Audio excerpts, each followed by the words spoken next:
Hablaremos de amor. Ah, era hora. Suélteme, señora.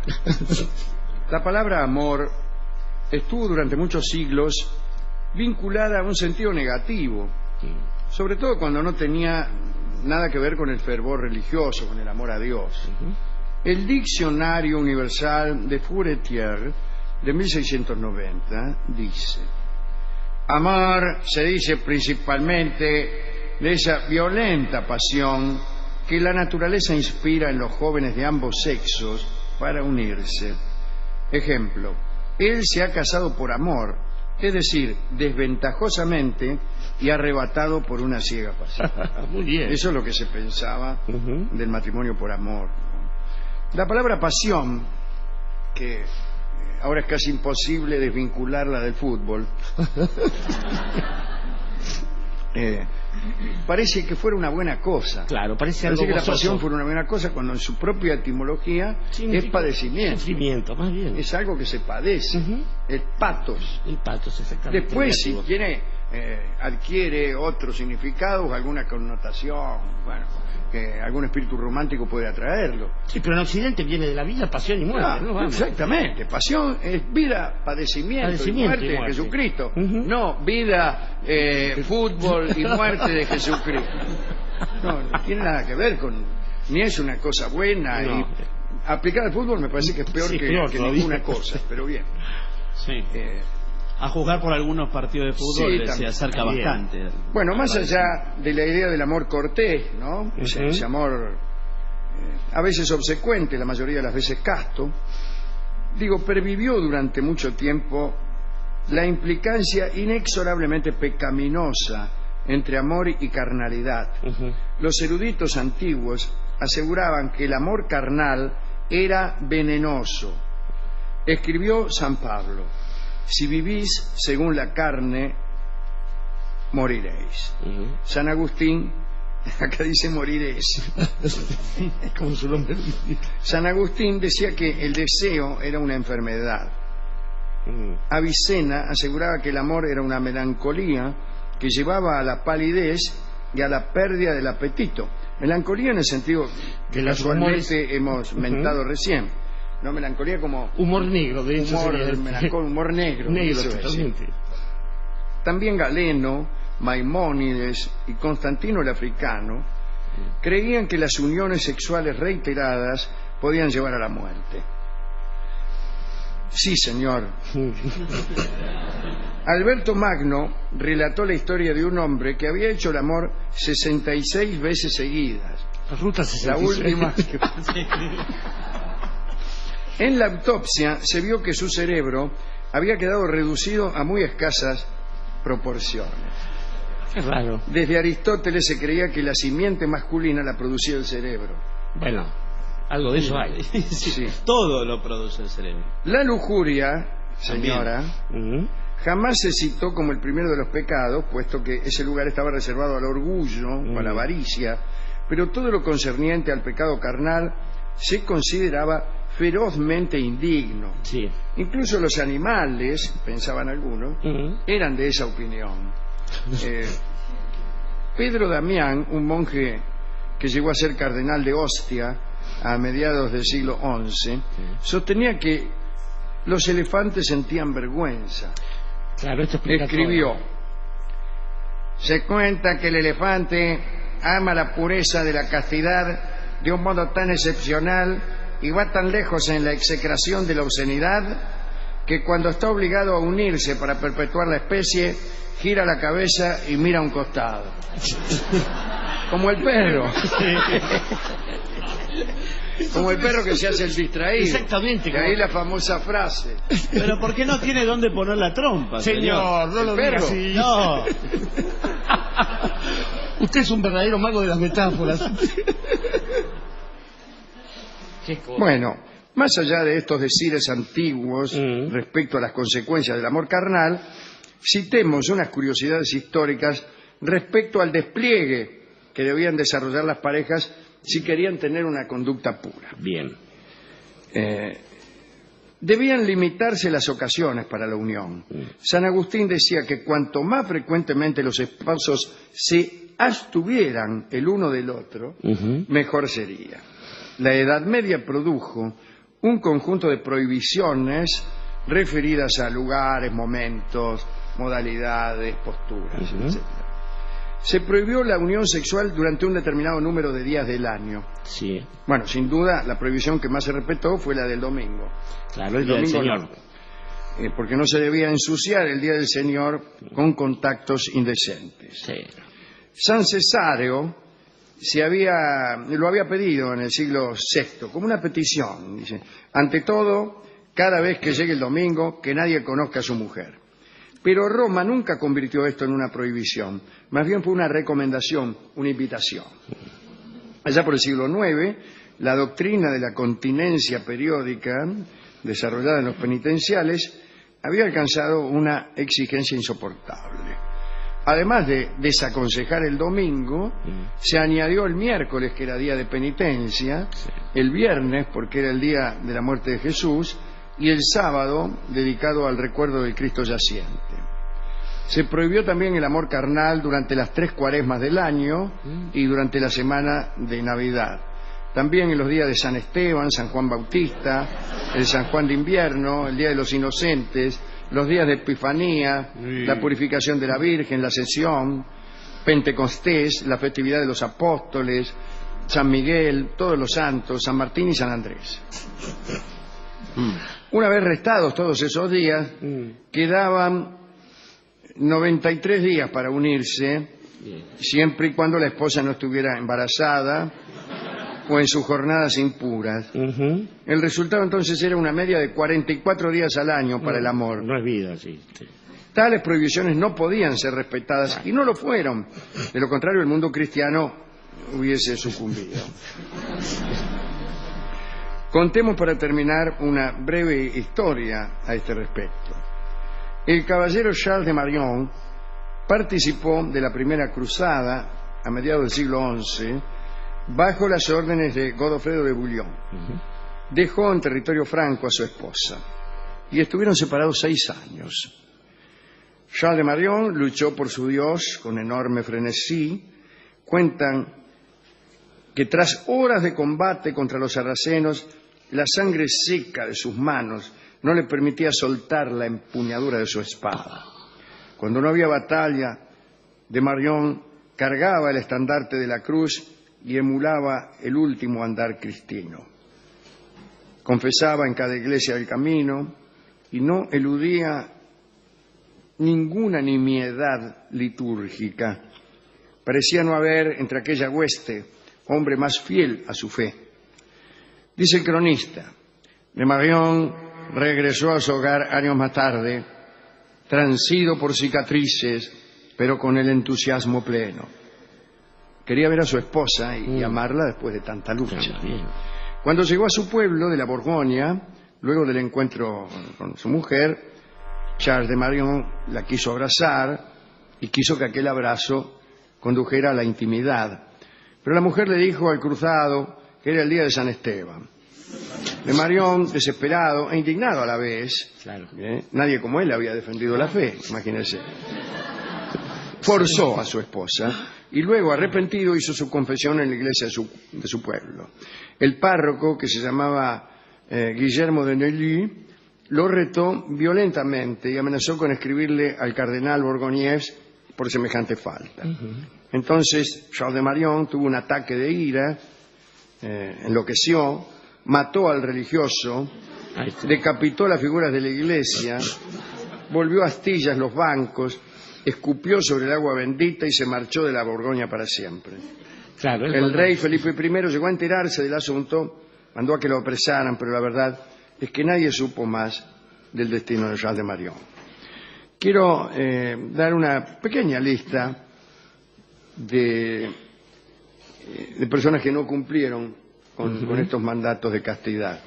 El primero es nada menos que Zeus, el príncipe de los dioses, que cuando se presentó ante Alcmena, disfrazado de su marido, para amarla, ordenó al sol que no saliera por 9 días. Y durante aquellos 9 días, o 9 noches, si usted quiere, amó a Alcmena con gran entusiasmo. Todo esto pasaba en la casa de un general llamado Anfitrión, nada menos que de ahí viene la palabra, además. Ese era el nombre del marido. Del marido, sí. El otro es el emperador amarillo, el legendario emperador amarillo, que tenía 1200 concubinas y era capaz de amarlas a todas una detrás de otra sin despeinarse. La otra es Cleopatra, que en una noche alcanzó a tener 108 amantes. Me imagino yo que sería en medio de las facilidades que para estos asuntos proporciona la orgía. Claro, exactamente. O sea, no se imaginen ustedes que la tipa salía a levantarse a uno, lo invitaba a cenar, qué sé yo, y así hasta 108. No.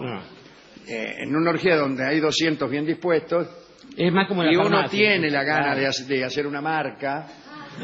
Es como los programas, sí, 24 todos preparados, y no digo que no sea casi imposible, pero se puede hacer. La noche de San Juan. Cleopatra 108. La otra historia es la de César Borgia, que había emparentado con el rey de Francia, y lo habían casado con una francesa de la corte. César Borgia era el hijo de Alejandro Borgia, el Papa. El Papa. Y entonces le dijeron, bueno, tienes que amarla muchísimas veces, qué sé yo. Y César, para que aquella noche fuera inolvidable para aquella mujer, encargó a un médico, a un curandero, a un perfumista, anda a saber a quién, una especie de afrodisíaco. Una pócima para la potencia. Pero ya sea por equivocación o por malevolencia, el boticario confundió las recetas y le dio una purga. Un laxante. Quiere decir que César Borgia se mandó, en vez de un afrodisíaco, una flor de purga, y anduvo toda la noche de la cocina a la sala, por así decirlo.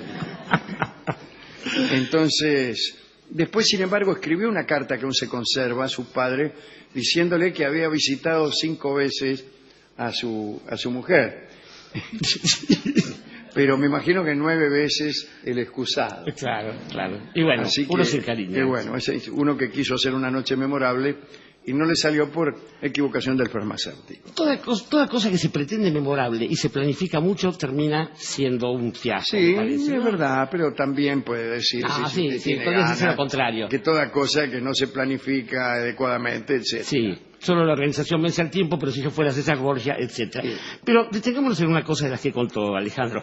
San Agustín, que se puso tan puntilloso y prolijo que el día de San Esteban, Pentecostés, es el mismo tipo que después de haberse beneficiado a la mitad de África del Norte, recordemos que fue obispo de esa diócesis cuando escribió La ciudad de Dios y qué sé yo, tuvo la revelación. San Agustín. San Agustín de Hipona, la ciudad donde era obispo, y había conocido carnalmente, se suponía que la mitad de las vírgenes, porque la otra mitad había dejado de serlo antes en sus propias manos. Claro, había sido un calavera hasta los 30 años. El peor de todos y después se dedicó a santo. Acá decimos en este programa que lo verdaderamente meritorio es ser santo antes de los 30 años. Claro, yo vivo. Escuchame. Y él incluso, en el momento en que recibe la revelación... Y calavera a los 60. Claro. Dice, Señor, dame la castidad, y agrega, cuando ya está bajando, pero no tan pronto. Claro. Así que San Agustín vuelve en marzo. Estaba pensando que, graciosamente, esos días, en la audiencia llamaban días de guardar. Perdón por la grosería, claro. Pero es interesante. Pensaba también en que así donde se establecen algunas prohibiciones, siempre hay otra razón, hay otro motivo. La castidad nunca tiene un buen motivo, siempre hay alguna porquería como el dinero. Celibato de los clérigos, por ejemplo. Antes uno tenía lo suyo, andaba ahí, pues oficiaba los sacramentos. Esto empieza para que la propiedad de la iglesia no fuera transmitida en herencia. Claro. Estaba pensando también en lo que interesante que sería, el único momento interesante de estas normas son los días de liberación, como el carnaval, todos contra todos. Claro. Habría que volver a recuperar esa cosa sin tener los días de abstinencia. Así que usted dice que la castidad solo es buena como preparación para el desenfreno. Para el desenfreno, exactamente, como todos sabemos. ¿Para qué trabajamos sino para despilfarrar el dinero? Así como es bueno un terciopelo, sí, que sirve como guarnición a un diamante, claro, y parece mejor que un tarro lleno de diamantes. Pero claro, totalmente. Estaba recordando también a 2 amigos de este programa. El primero es Alighieri, Dante Alighieri, que por supuesto tuvo tuvo una vida erótica, parece que bastante intensa, igual que una vida militar y una vida política, pero a la hora de escribir hasta que se enamoró. Pero no, yo creo que fue una especie de patraña de autor. Dijo, esto es un libro, los libros son una cosa, las pibas son otras. Y eligió a la antipática de Beatrice Portinari, por la cual a uno no se le mueve un pelo. No, claro. Bien, el otro amigo es Denis de Rougemont, que lo diremos una vez más. Todo escritor debería elegir una de esas. Exactamente, todo escritor, y Petrarca lo entendió, él hizo caso. Lo que le costó el amor de alma. Pero reservar todo el resto para pasarla bien. Pero más bien, por supuesto. La escritura no se mancha, como dijo un autor medieval. Denis de Rougemont es un tipo, un suizo, que a los 40 y pico de años se dio cuenta de la gran verdad que nos acecha a todos. Recorrió 33 editoriales, dice la historia, hasta que encontró en un tipo que no era muy apasionado. Era solo el mejor poeta del siglo XX, llamado Thomas Eliot, y él publicó El amor y Occidente, donde Rougemont explica, nos enseñan todo el tiempo a enamorarnos con pasión desenfrenada, sufrimiento y desenfreno, para después conducirnos al matrimonio, que es todo lo contrario. No mientan más. Y después pensaba algunas cosas raras, tenía así rancio, pero dejémoslo para otro día. La virginidad es un prurito que viene para evitar justamente estas cosas de la pasión, y uno puede aceptarla. Ahora, una vez que uno acepta superar el tabú de la virginidad, ¿por qué no aceptarlo del adulterio? Si es una cosa de tiempos nada más. La cuestión es que no se superpongan. Esto digo solo para terminar, pensando en Urquiza, en Bouchard y en Harun al-Rashid. Digo que son gente que amó mucho también, y que a la hora de poder narrar esta acción no se pone a enumerar como si fuera un catálogo, una vez tras otra, sino que lo interesante del arte está en producir una síntesis en la que quepan todas las experiencias, como si se tratase de una singularidad particular, que solo entenderán como tal aquellos safios, aquellos hombres charros que no sepan nada del amor. Así bastará que el tipo, el atorrante o el gran escritor, diga apenas, me enamoré una vez. Está muy bien eso que usted acaba de decir. Me enamoré una vez es una ranchera que vamos a escuchar ahora, pero también la declaración de un hombre que conoce los términos del amor. Esos tipos digamos, del circo mediático, que hacen listas de los amores que han tenido, no saben. No han entendido. No es que uno le tenga miedo a publicar sus entrañas, es otra cosa, pero tiene razón eso.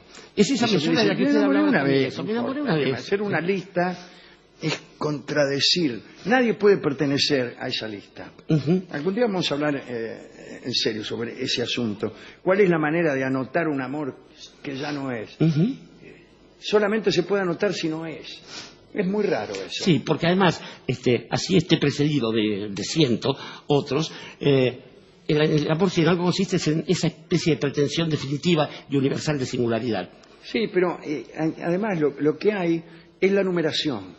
Lo que es pecaminoso es poner un número. Claro. Poner un número.